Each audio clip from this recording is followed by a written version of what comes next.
州刺史陈叔良，敢背天堂，图谋不轨，赐令自缢。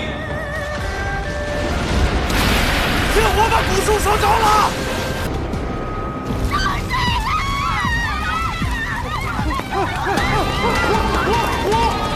我快呀！快呀！快救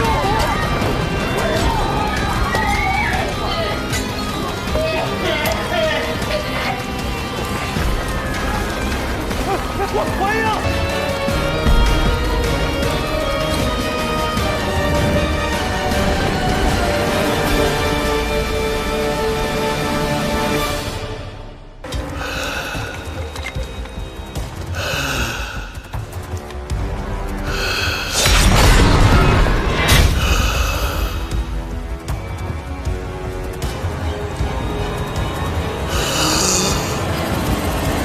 这火从何处而来呀？我要是说不出，这火就是你放的，9人8命，唯独只有你活着，不是你，难道是我？给我打，一直打到他愿意说实话为止。是，住手！我没有纵火，居水楼究竟是天灾还是人祸？我愿查实，自证清白。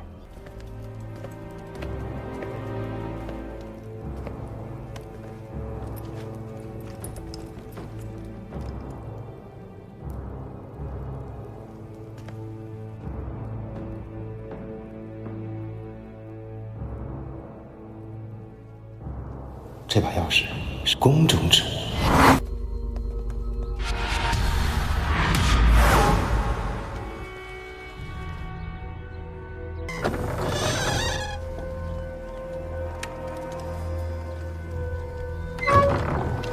报案人称有4人惨死火海。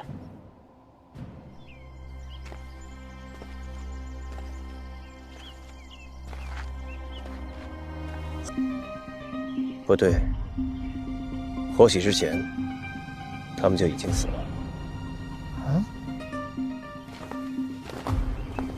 他的口腔中没有粉尘。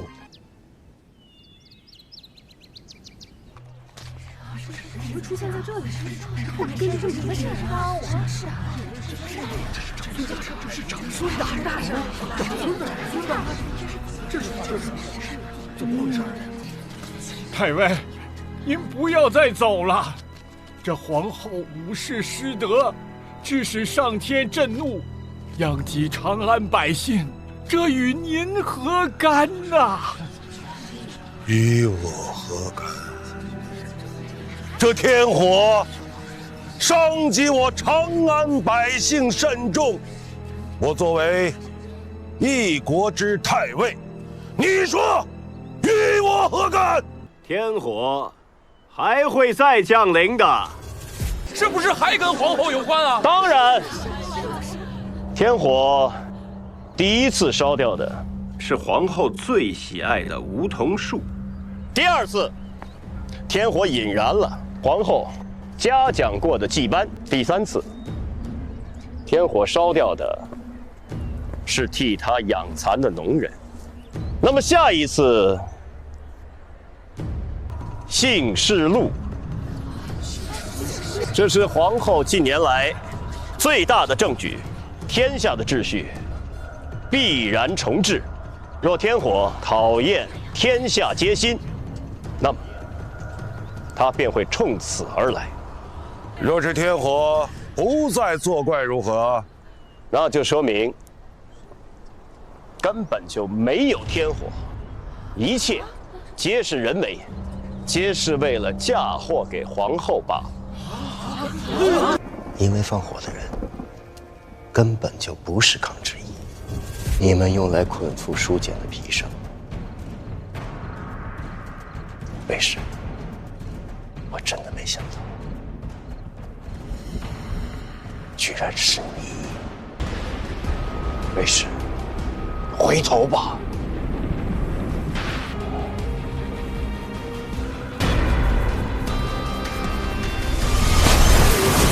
开始！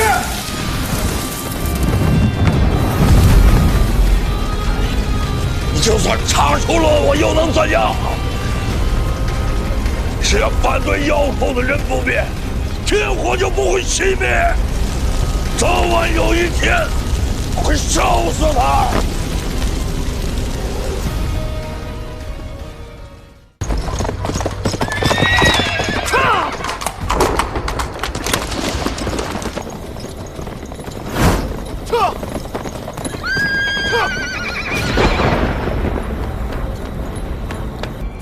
皇后，狄仁杰已带到。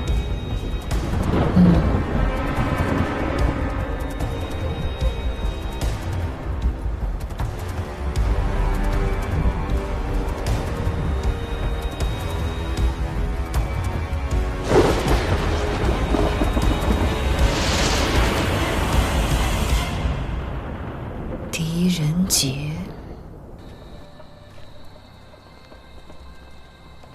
好一派虔诚的模样。据说长孙卿专门定制了2万贯钱的蜡烛，用于祈福。2万贯钱呢，够征战突厥的将士们数月的军饷了。这蜡烛每日这样长明，又能供他再烧多少时？自我登上后位以来，就触犯了长孙卿之流的利益。他曾多番拉拢康之仪，想让我腹背受敌。月初还不惜引雷电烧毁梧桐，制造舆论诋毁我。如果我不出手，我会死，这条新路也会死。万幸老天爷相助，让我有了你。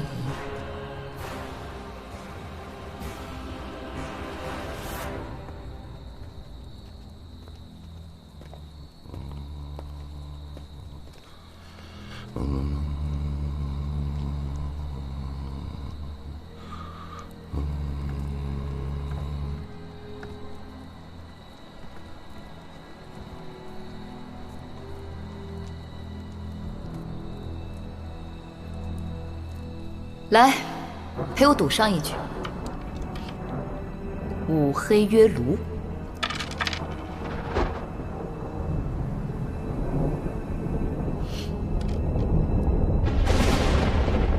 ，2白3黑约萧。世情之徒的把戏，这些头子里面有千分。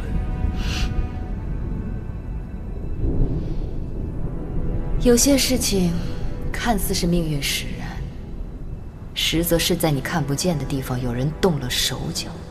只要你足够聪明，看透了，你便可以加入他们，主宰旁人的命运。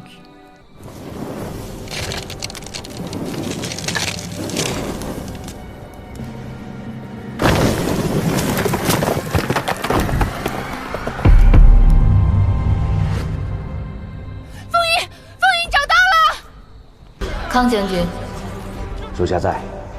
我的蜡烛是否已经送入青龙寺？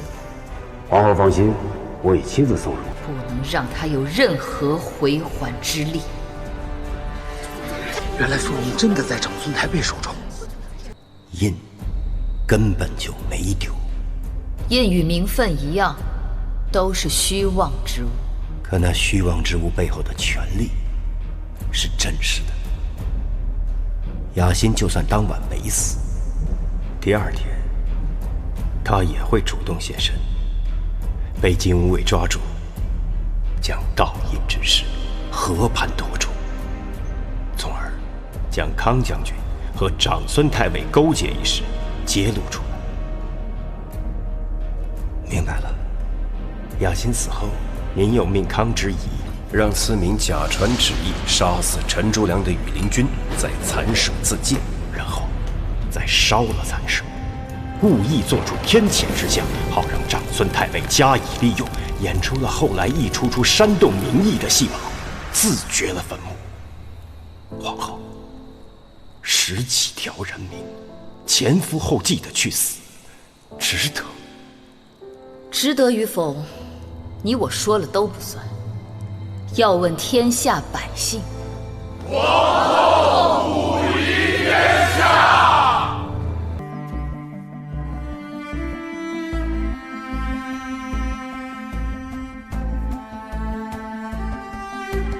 改心，视其目的，合其手段，时新政日下，每因法以便民，民赖法以安。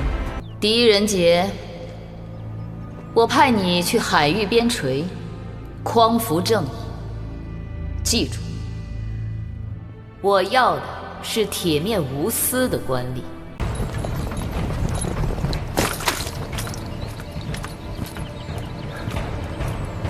宁府发现一具男尸。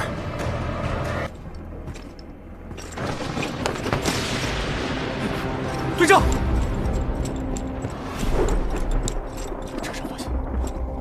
拿下！谁站住？慢着！我是新任蓬莱县令狄仁杰，这具无名男尸便是我来蓬莱要破的第一桩案子。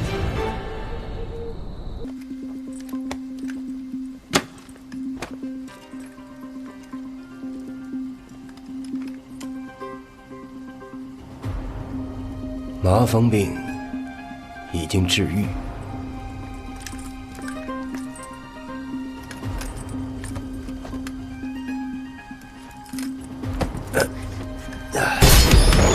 1、2、3、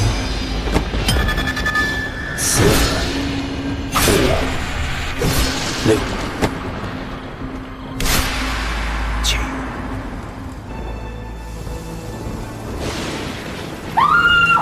怎么了？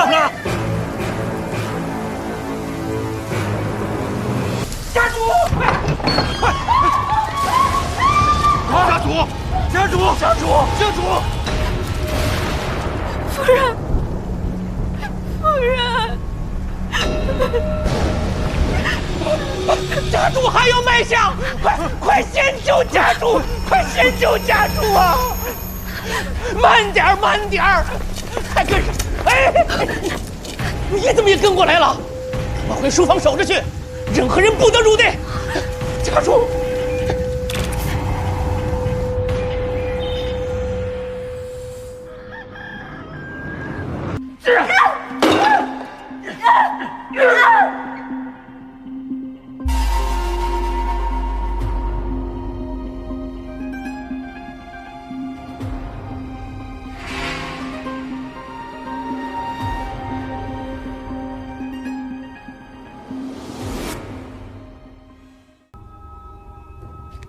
等等，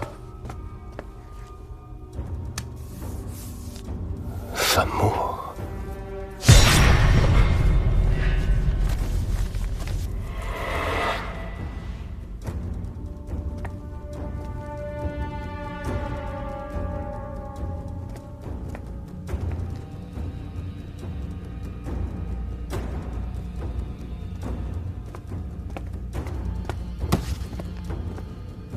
这个徐凯现在何处？得了麻风病，后来就失踪了。他就是徐凯。你如此大费周章，就是为了告诉我，这一切都跟徐凯有关。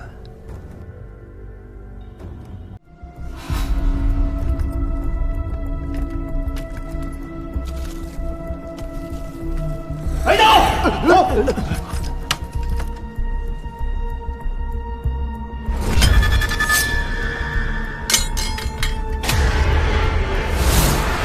你记得案发现场满地的花土吗？这些土就是从你的脚底发现的。我觉得这个石粉和花土是不能融为一体，所以我就去查了一下，查到什么？李曼子。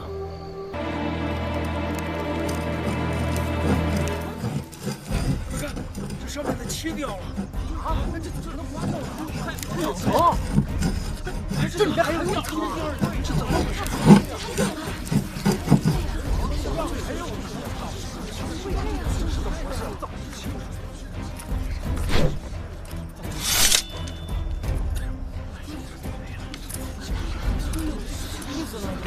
那杀妻图，便是由特殊颜料绘制，一遇热水便会显现。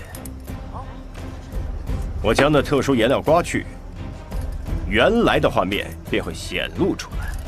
那日，你将一碗热汤药泼于其上，便制造出了一幅触目惊心的杀气图。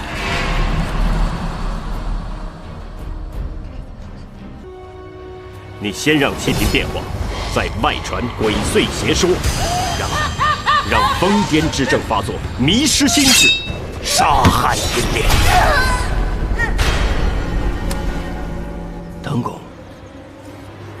这便是你的计划，杀害银莲夫人，得偿所愿。因疯癫之症杀人，大唐律令、民心、民意，便都站到了你这一边。银莲是李翰所害，这是你冥府断的案。我是说过，找到李翰便会真相大白，我可没要你杀人灭口。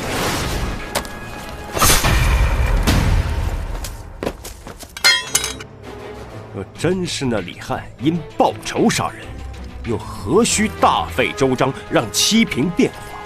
我为何要杀银莲？我曾问过你，这七平是何人所做？无名画师而已，何必再问？非是画师无名，而是你不想告知我画师的名姓吧？这屏风有名字吗？就叫四七平吧。那七平中的女子也是她，只是这男子可不是你，而是画师徐凯。照你这么说，与银莲厮守半生的该是这个徐凯，然呢？你杀了他！轻刀，银莲府身中也是奇刀。这些诗稿都是银莲夫人的笔体，是你还未来得及誊抄之作。你每日假装悼念，将自己锁在夫人房中，其实是在翻找遗作。我治不了你的杀人之罪，可你用银莲的诗作金鸡夺魁、欺君之罪，你照样难逃一死。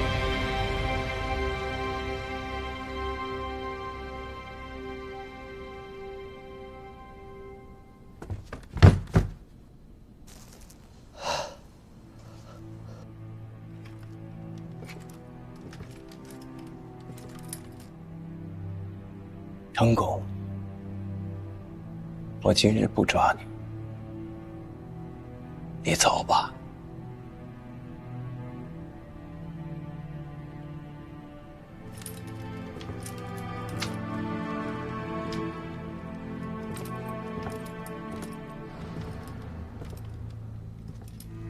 可是你要记着，今日之后，你的一切虚名就是个笑话。狄仁杰，节制。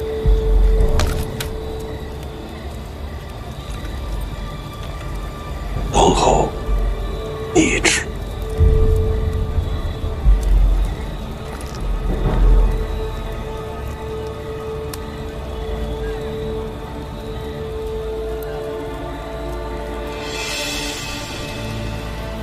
狄仁杰，据查，近日有100骑黄金经蓬莱流入京城，朝中乱臣用其收买人心，扰乱市集，图谋不轨。限你1月查清此案，逾期未破，与私贩黄金者同罪。上山没有人啊！真的没人！贵船！这鬼奇怪啊！这船怎么掉过来了？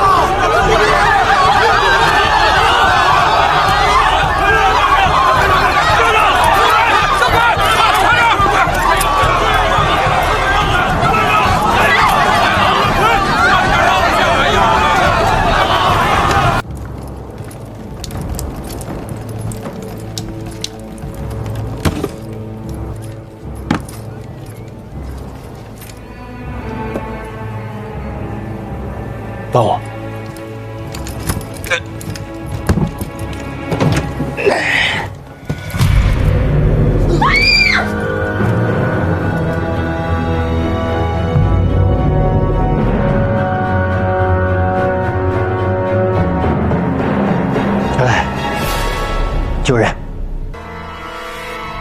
어떻게 되세요? 어디에서 오신 거예요? 저 백세 사람입니다. 问他可认得此人？ 이 사람을 아시나요?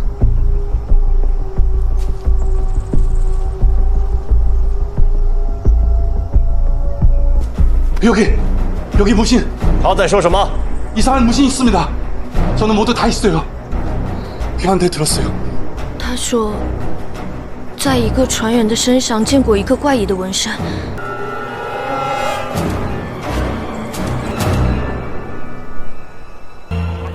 确定他是噎死的。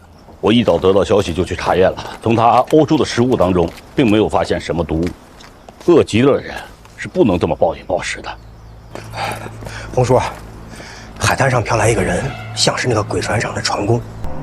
找的是百济人，名叫基萨，压船牙人，杀了所有的水手。你可认得此人？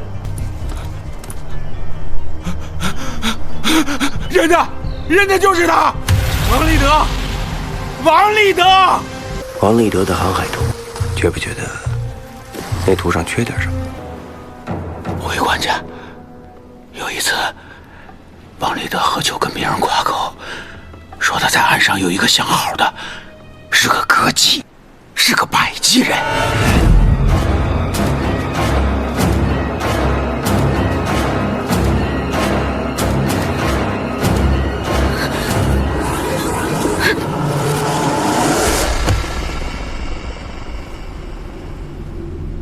你想什么呢？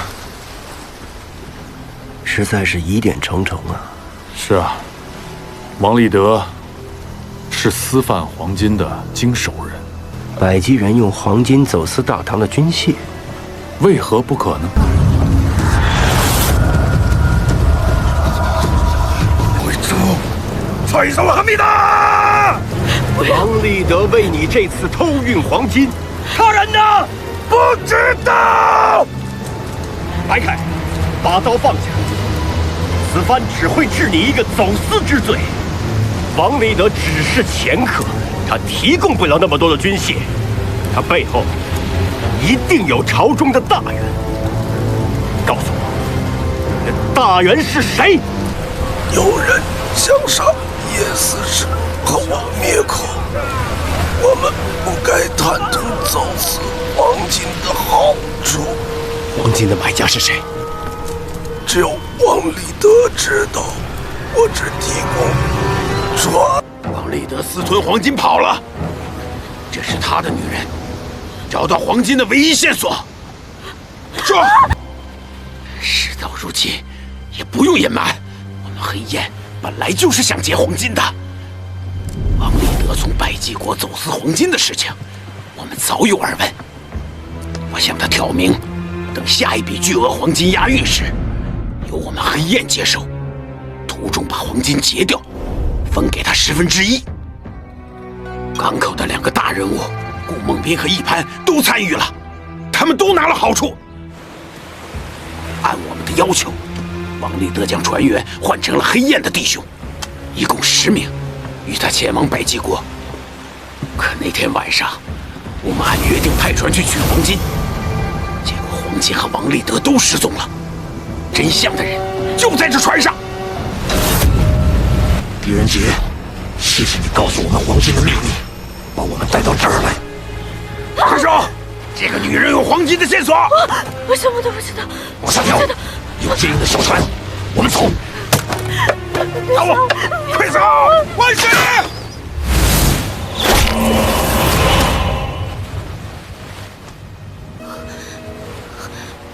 王立德留下了3个我不认识的字。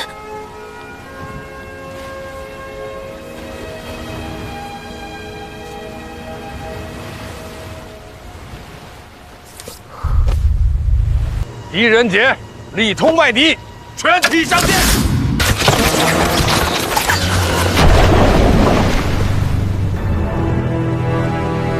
林甫，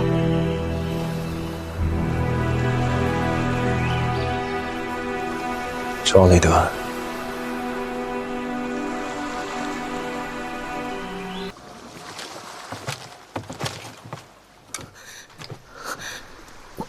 德留下了3个我不认识的字。琴谱上的字既提示了指法，又暗含了2个数字。10代表的是琴的徽背，琴有13徽，铅芯板一共有12块。这13个数字足以把铅芯板包括进来。这个10就代表第10块铅芯板，对，叫10指。下面这个4呢？4代表的是琴弦，琴有7根弦。这个季节，船员出海，无非要观测6、7个星座。从左往右数的话，第4个便是织女星。明白了，全明白了。那天晚上，伊斯使带着他一起出海，而航路图一式3份，王内德1份，黑焰1份，第3份就在这个神秘人的手里。我查过那一晚的天气，前半夜星空晴朗，到了后半夜有了风雨，因此士博使的船必定是在前半夜就已到达指定海域，但是伊斯使和士兵们都没有见过黄金，因此神秘人应该是独自上了王立德的船，并且杀了他。而神秘人最终把装满黄金的箱子都扔向了海底。黄金扔到海里？我应该没猜错。可是这个人费了这么大的劲，为什么要把黄金再沉到海底呢？他是怎么了？他见不得黄金，他跟黄金有仇？哪有这种人呢？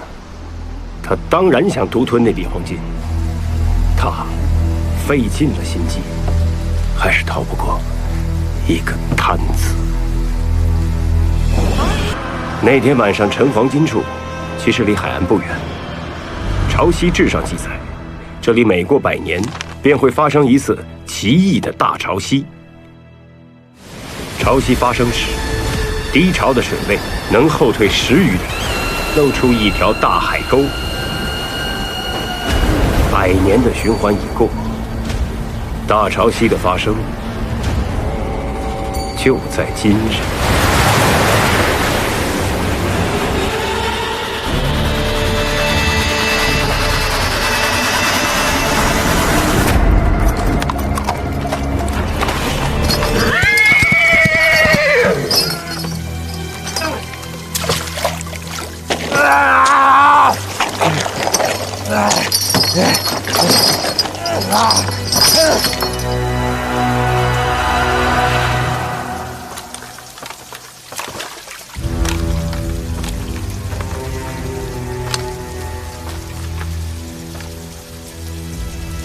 官使，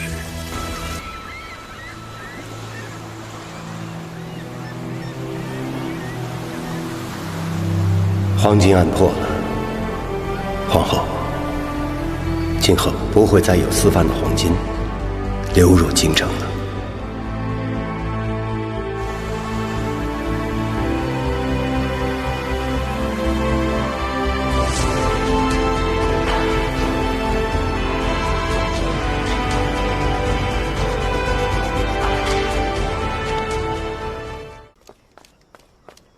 冥府又有人报案，是命案！我的弟子，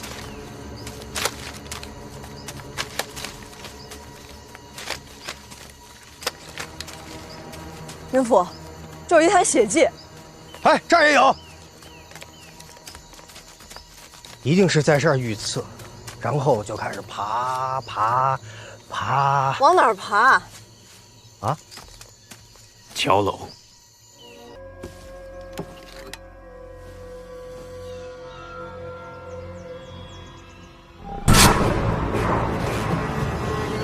人，我是蓬莱县令狄仁杰。娘子，我并无恶意，我只是过来例行询问。昨日晚间，你在何处？你在做什么？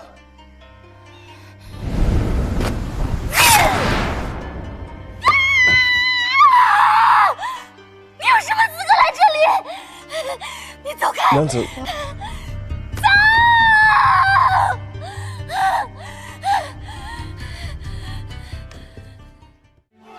这具尸体究竟是何时发现的？今天早上。既然你有心要烧了它，那又为何要等到现在呢？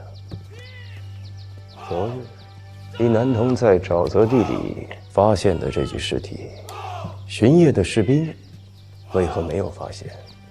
还记得你刚进军营看到的那几个受刑的士兵吗？昨晚本该他们巡逻，可这帮小子当了逃兵，不知去了哪里鬼混，还弄丢了随身的军刀。一早上才偷偷溜回来，被我撞见。当然，昨天晚上的错误，我会让他们永远都记住的。哦，对了，这是在尸体上找到的。狄明府，我所掌握的就这些。这下可以向你交差了吗？中计至死。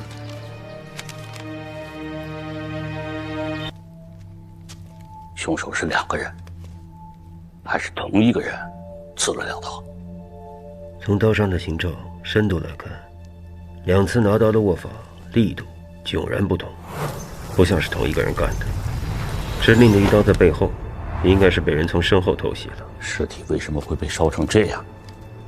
我到的时候，那个校尉正差人在焚烧他，尸体是我抢回来的。还有，我看那个军营里缺衣少食的，派人查一查军营的采买公文，看看有没有什么遗漏。书吏这2天去州府递交文书了，等他一回来，我立刻让他核验。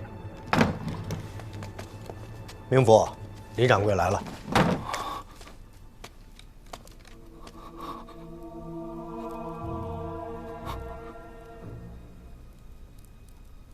是他。秦节哀。怎么会变成现在这个样子？请带我去治4一趟。是。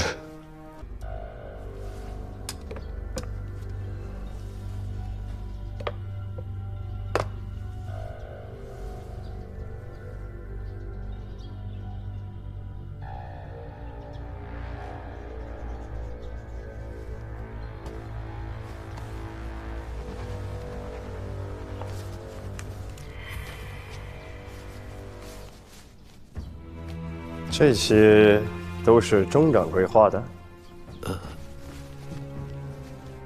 是我见过的，是他画的。名府随意。钟掌柜就是半年前在城里看了百戏团的皮影，回来之后就茶饭不思，整天画这些东西。这画我可以带回衙门里吗？当然可以。名府请随意。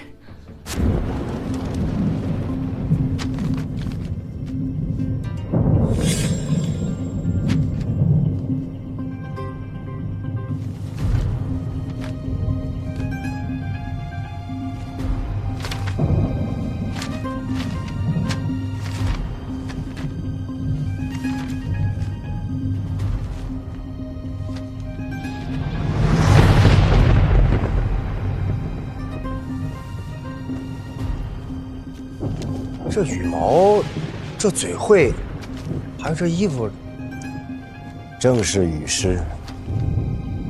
那就是说这个黄莺儿住在桥楼里，而钟掌柜的尸体又是在桥楼发现的，这一切不可能是巧合吧？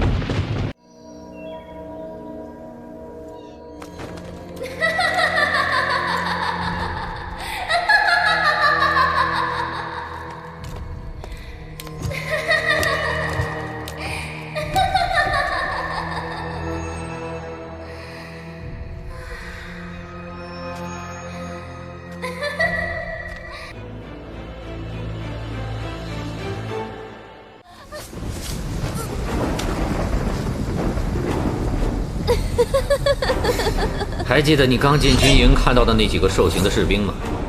第8营，昨晚本该他们巡逻，可这帮小子当了逃兵，不知去了哪里鬼混，还弄丢了随身的军刀。昨天晚上肯定是寻花问柳去了，逃了巡逻，被抓了现行。他们的箱子里藏着春宫图，被抽完鞭子还嬉皮笑脸的，说什么昨天晚上太值了。住手！你们要干什么？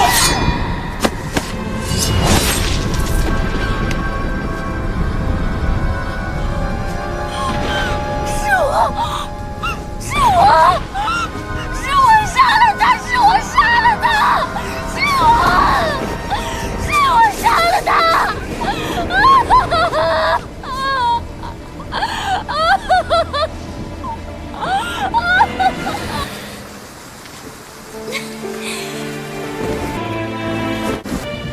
他的致命伤在后背，胸口那一刀，不管是力度还是角度，跟后背那一刀都截然不同。钟法从来没有让婴儿见过他的真实面目。那一晚，钟法的尸体出现在桥楼，没戴面具，婴儿第一次看见钟法的脸。他发现，一直以来相依相守的雨师，原来也只是个凡人。他愤怒了，于是，在钟法的身上补了一刀。其实这把刀是真正的凶手留下来的。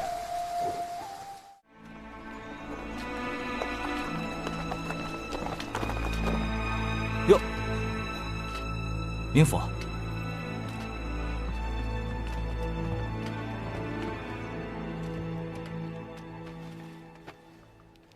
帮我看看这个。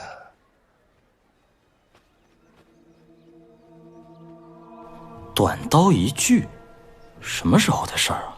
你们钟掌柜出事那天。哦，那一定是打样后我们掌柜的自己收的，这是他的字儿，我认得。那一日打样之后，店里除了钟掌柜，可还有其他的人。林掌柜，林掌柜人呢？就在钟掌柜房间里。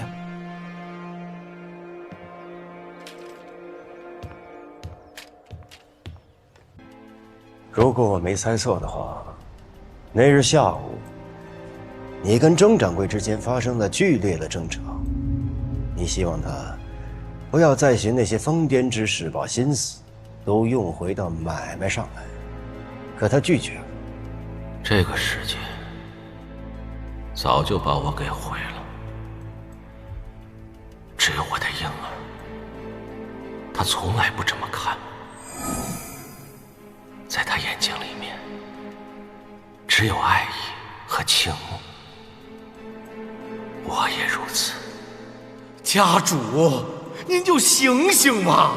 您确定他爱的是这个面具，还是真实的您呢？家主，有朝一日，您要是脱掉面具，不演那个哄小孩的破雨师，他还会爱您吗？哎，家主，就算我求您了，好不好？我们好不容易有了今天的大好局面，为了一个女疯子，在我面前不可以这么说他。所以你就杀了钟法。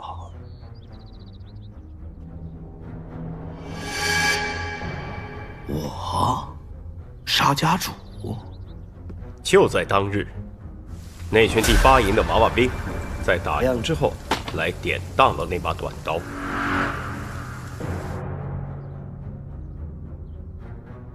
不得不说，你成功的把我的注意力转移到了那群第8营的娃娃兵身上。很精彩的故事。狄明府，你把我写成这个故事里的主角，我非常的荣幸。可我就是这个店铺里的管事，撑死了是个小掌柜，我为何要杀他？你真的只把自己当做一个小掌柜吗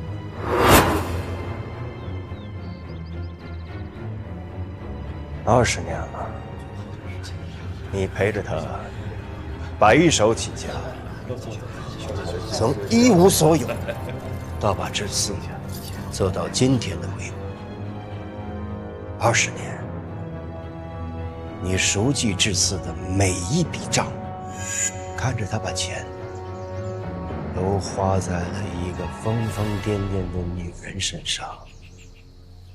你舍得吗？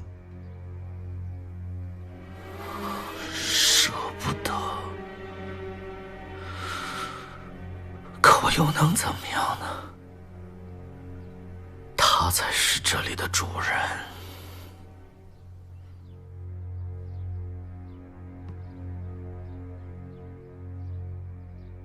杀了，杀了，杀了！这所有的财富就都是你的。财富，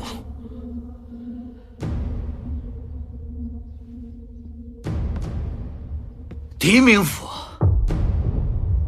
你可知道这间铺子对我来说意味着什么吗？不，您当然不知道。像您这样当官的，怎么会了解我们这些小人物一步一步爬上来经历了什么呢？我倒是很想知道，你都经历了些什么。其实说穿了，也没什么好奇怪的。哪家铺子不这样？想当初中季开张，我就笑脸迎客，对客人我必须要小心伺候啊。哎，这位客官，哎呦，这价钱给的还低呀！不，别走啊！您别生气，好商量嘛。遇到脾气好的还算好，遇到脾气臭的，对你恶语相向，往你脸上吐唾沫。我笑着把唾沫擦了，我还道歉，我接着笑。没关系，没关系，道歉到他满意为止。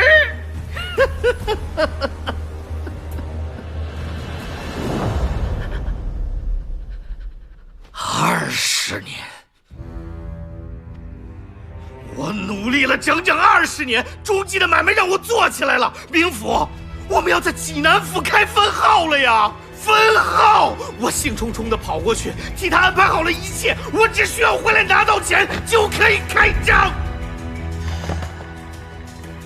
可钱呢？钱没了，他给疯婆子了。他中坊，他毁的不是这间铺子，他毁的是我的20年，是我的一辈子。他还不如死在我手里。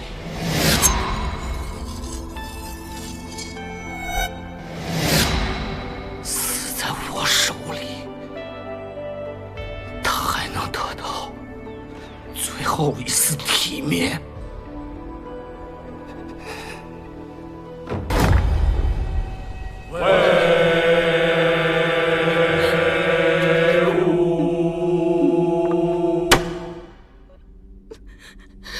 堂下何人？啊，在下韩永南，住在兰芳东郊，银矿矿主。麟德元年10月庚寅，也就是前日，我在家中与众友宴饮，为了助兴，杀计数人。谁知竟有不良之徒状告我强奸，我甚是冤枉啊！侠妓？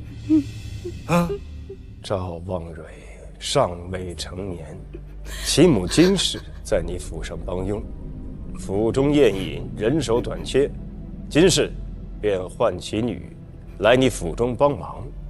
尔等狂徒酒后将其女强暴。韩永南啊，在。是也不是？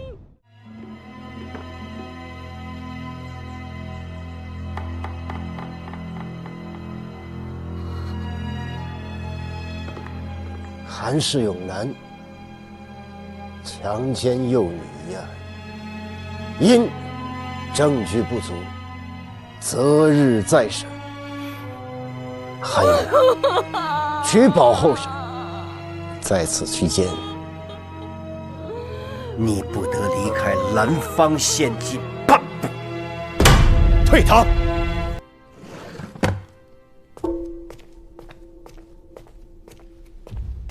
这个人是从善坊的云岗，兰芳出了名的花头登徒子，欺骗祸害了无数的少女和少妇。前几日，刚有个女子因与他暗结朱泰而自缢，一看，今天他的尸首就现身在城外了。我明知道小蕊是被韩永南所害，那真是根本就不识字。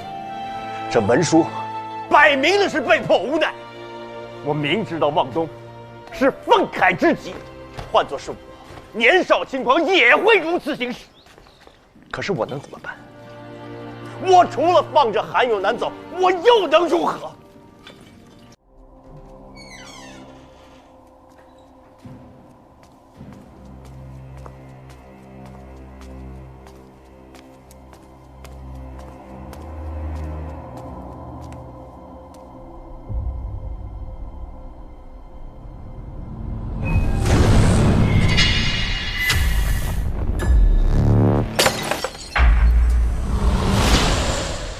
死了的2名女子都是城里妓馆的花娘，昨天晚上接来的。去把管家找来。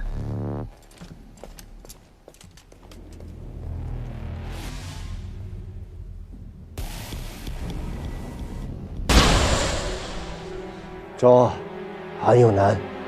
是。明府，城郊各处也确认了，韩永南确实没出城，通缉令也发了，他跑不了。银矿重地，要有州府的搜查令才能进来搜查。这位是蓝方的狄明府今上受命的地方官，开门。银矿乃是朝廷命脉，我们只认州府的大印。我们现在有充分的理由怀疑银矿内窝藏了杀人犯，把门打开。哼，你们要是敢闯进来，可就别怪我们动粗了。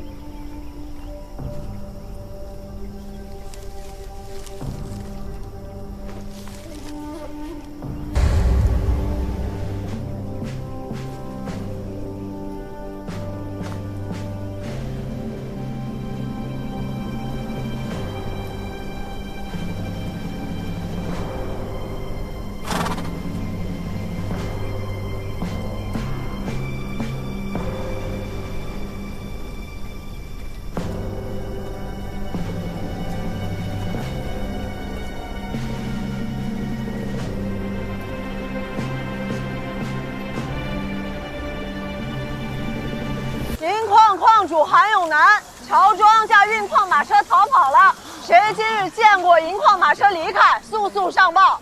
包庇者，一律按律令处置啊！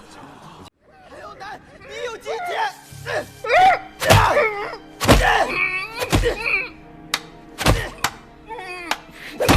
打得好，想想你的阿美，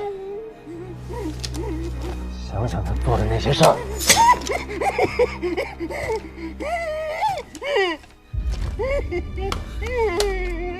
刀在你手里，你可以让他感受到你的痛苦。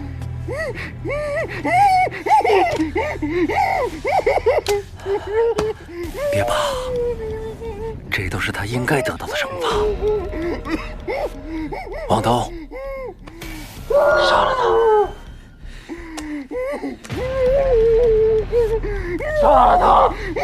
王东，杀了他！杀了他！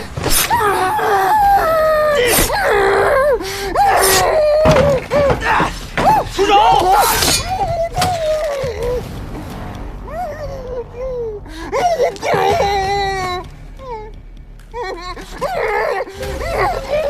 你比我想象的来得快。他一直在南方，他根本就没有离开过。这一切的一切都是你安排的。怎么可能呢，大官？我只不过是看你有趣，顺势而为罢了。狄明府，你知道吗？韩永南非法开采矿洞已经挖到了这里，你只要随便向下挖3尺就可以挖穿。哦，你不知道？看看，你一个县令，居然连这都不知道。王东，把刀放下，我会治他的罪的。治罪？拿什么治罪？证据呢？他没有杀任何人。那2个花娘是我杀的。王东，把刀放下！我现在已经找到他了，我会让他得到他应有的惩罚。你不能杀了他。王东，你想想他是怎么放了韩永南的？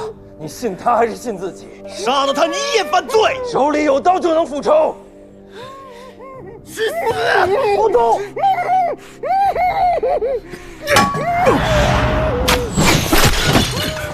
王东，把刀放下！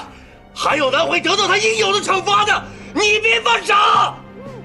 你总是这么顽固吗？我本来以为你还有点惹子的。王东，你杀了他，你也就变成杀人犯了，你也会受到律法的制裁的。你是官儿，你有的是办法。我们老百姓没有办法，就活该看着亲人被害吗？这公平吗？他是好人，他帮过我。听见了吗？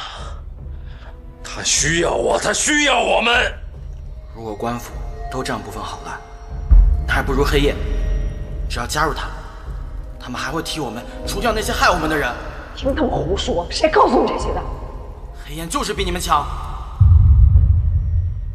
别听他的，他是黑燕。至少我们能帮他伸张你做不到的正义。姚永东，别动手，你的时间不多了。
可人心里这些愤怒、报仇、野心，却是千年万年亘古不变。可我是朝廷命官，我必须这么做。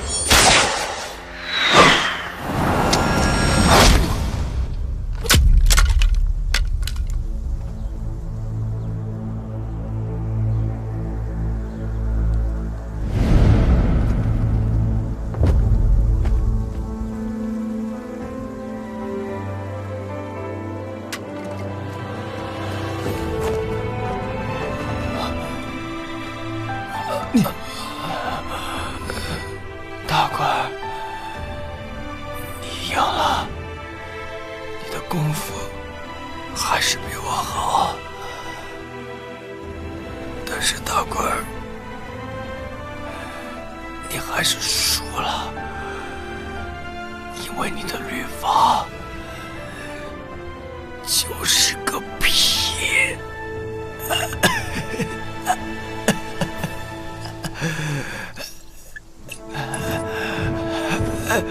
这是狼药，这一瓶洒在地上，能把方圆5里的狼狗都引来。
韩永南被咬了都没人样了，太惨了。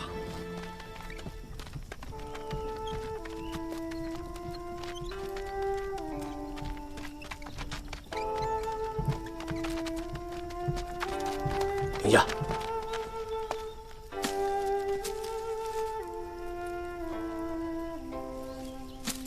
走吧。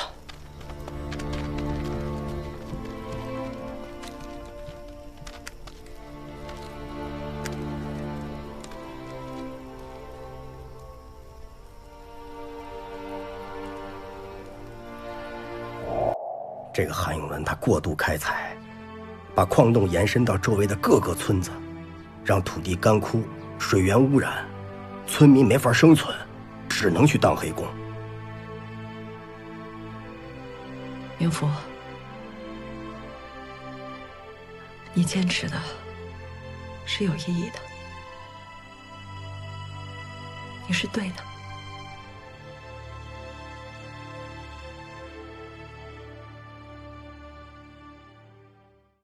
蓝方银矿，矿主韩氏永南，开采过度，拘禁劳工，致人殒命，道德沦丧，奸淫幼女，极恶难化，故以法辅正铸化，禁爆房间为要。韩氏永南，判其绞刑。蓝方银矿多行矿难，瞒报上峰，勒其关闭。周边农人则新址安顿耕地，退矿还耕，重安民生，以正律令。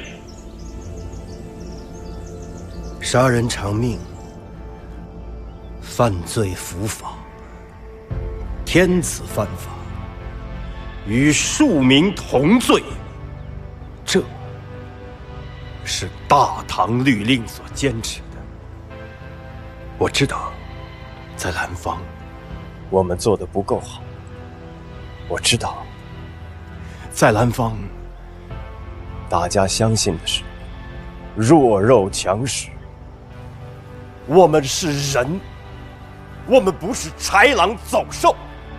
大唐律法要保护的是我们每一个人的安全。我们之所以要坚守大唐律法，是因为它是底线。我们不能够指望我们豢养的恶犬这一次会扑向恶人，那下一次谁能够保证他们不会扑向善良的我们？所以我们要坚守大唐律法，只有它才能够保证我们每一个人的最基本的安全。我知道，正义才是你们心中的渴望，而律法就是正义的保障。我相信大唐律法，我希望你们也能够相信我。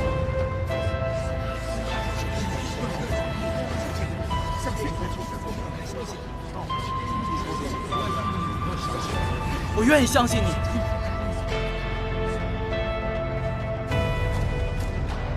我愿意相信你。我们也愿意相信你。相信大唐律法。我们相信你。我们相信你。相信民主。相信大唐律法。相信民主。相信你。